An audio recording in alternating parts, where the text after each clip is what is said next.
Hey, muy buenas a todos, guapísimos aquí de BC en un nuevo vídeo de Minecraft. Bueno, este no es tan vídeo porque voy a explicar por qué no subo el siguiente episodio y por qué aparece Aldea 1, bueno, Aldea 1, Aldea y Aldea 2. A ver, usé el Shares Minimap, que es un mod que te enseña el mapa. Esto no. Esto, ¿ves?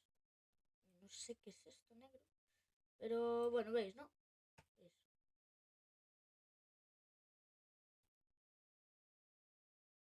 Esta que lo es, la aldea.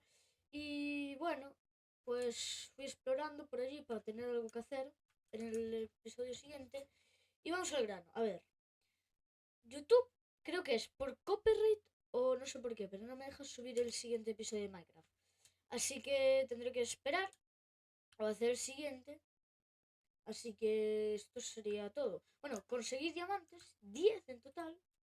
Bueno, tengo aquí cosas. Mira esto. Ay, claro, la mayoría de cosas las conseguí en el otro. ¿Cómo se llama?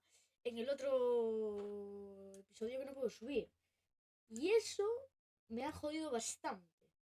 Así que intentaré subir un tercer episodio que cuente como el segundo. Ah, bueno, también metí el Fightful, como se diga. Así que bueno, me despido con este sol e intentaré subir el vídeo. Bueno, haré otro vídeo seguramente, yendo a las aldeas y todo. Bueno, con esto me despido.